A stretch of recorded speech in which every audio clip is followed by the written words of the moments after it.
Alright, so let's talk about layer nodes and how you can utilize them to your full capacity. In this situation, I really like the way that my subject's skin looks like, but I kind of want to make the background a little blue. Now, typically, the way that you would use layer nodes is that it allows you to stack and blend and mask your different color adjustments, kind of like layers in Photoshop. The only difference is that your bottom layer takes dominance over your top layer. So instead of working from top to bottom, you're technically working from bottom to top. It's really, really weird. So in this situation, I'm going to show you how you can use your layer nodes to start making adjustments, and typically I like to do it for my secondary adjustments, not necessarily my primary, but again, rules are meant to be broken, so if you want to do it however you like, by all means go for it. So one thing that's extremely important is, first off, we're going to come over here and disable this node that is right on underneath. This is our power window second. We're actually going to put this under our third, right? So for our power window, we are going to come over, and I want this scene to be blue, right? So what we're going to do is we're going to draw in that colder temp. Now, looking at the way our skin tones are looking, it doesn't look bad. I'm not going to lie. The skin tones still happen to be rich, but the one thing that I also do want to say is that it feels like the blue is overtaking it a little bit, right? So what we're going to do is we're going to come over and enable the node that's underneath.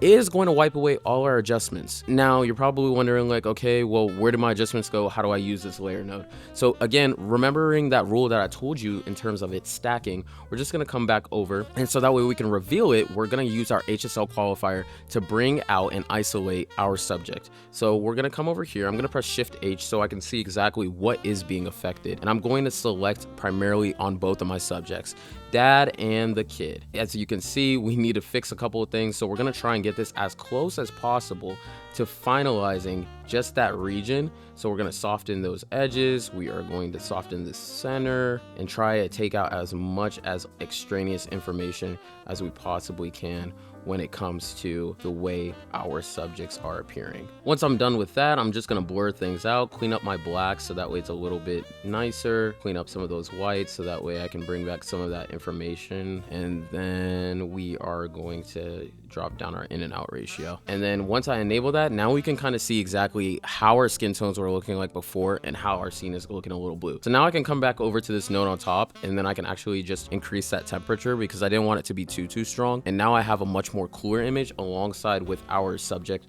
still being warm. So if I was to play this through, it's starting to look, and you can kind of see the contrast between both our subject and the actual background. So another situation, we're gonna come over here. This is a sky. This is literally something I shot the other day. I wanna make sure that the sky is blue, but I also want to make sure that my clouds are extremely white. I don't want the blue to overtake. So what we're gonna do again is follow the same steps that I did before. We're just gonna bring back that temperature because I want it to be a lot bluer. And then we're gonna enable this node. We're gonna come back over to our HSL qualifier. We're gonna select on our clouds, find exactly what our clouds are being as, and then we're going to try and isolate that as much as possible.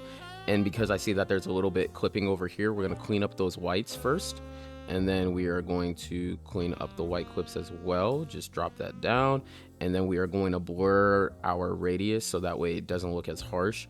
And then once we do that, you can kind of already see the difference. Play that through, and things are looking a lot better. So now we're getting bluer skies. It looks a lot prettier than how it was before. And this is exactly how we can use layer nodes to aid us in our grade. You already have your serial connections, but then the minute you start to implement those layer nodes as well to just make sure that you isolate things for your secondary adjustments, it works in such a great way overall. So if you have something that you feel like you wanted to isolate but you didn't know how to, maybe try using a layer node. It actually might help you in the end. Guys, that's the little tutorial that I have for you guys today. Feel free to subscribe. Thanks for watching, and I'll see you guys in the next video. Take it easy.